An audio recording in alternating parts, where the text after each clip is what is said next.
My name's Alexis Rowell. I run a climate change and peak oil consultancy called Cutting the Carbon, and I was a councillor at the London Borough of Camden for 4 years, where I was eco-champion.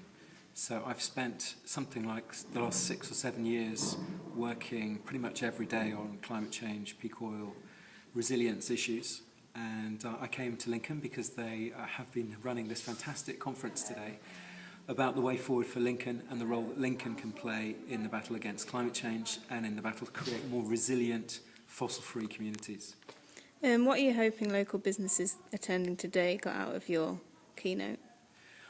I thought the lunch was fantastic. It had Lincolnshire vegetarian sausages, it had Lincolnshire plum bread, it had some lovely Lincolnshire poacher in the cheese tart.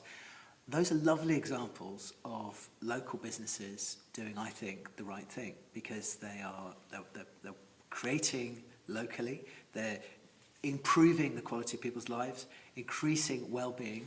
I think what we forget today in all this talk of growth or even green growth is that actually what makes people happy is not what's recorded in the economic growth figures. Whether the economy grows or not doesn't define what makes us happy. What makes us happy is having a job, is having some good free time, having a pet maybe, having a good meal with friends.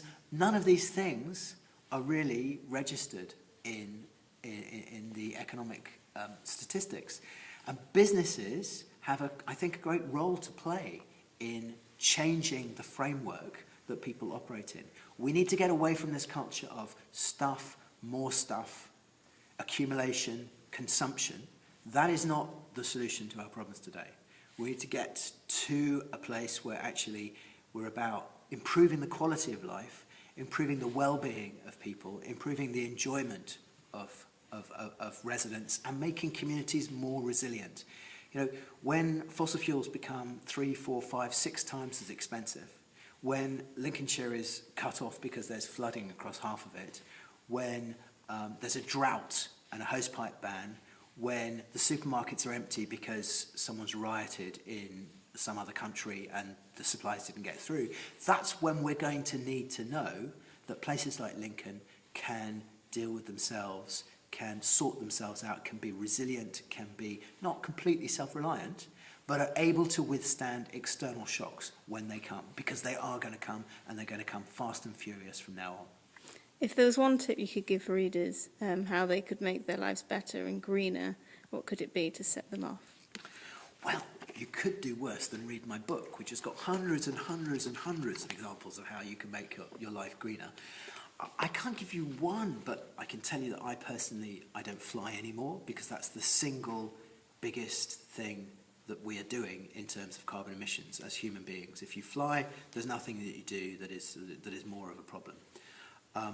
I don't use supermarkets. I get my fruit and veg in an organic box scheme. I do quite a lot of food growing. I do some foraging. I teach foraging, actually, to help people to understand that plants can be eaten, that they think of usually as weeds. Actually, there's loads and loads of fantastic plants out there in the wild that you can eat and turn into culinary delights. I have installed water-saving devices in my home. I no longer run a car. I cycle only on my bicycle.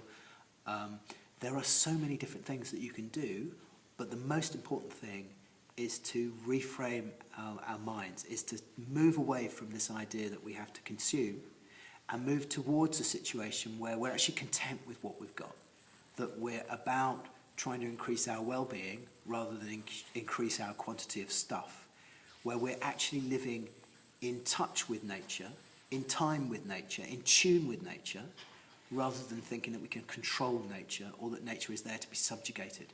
That's, I think, the biggest thing we can change, our own mindsets.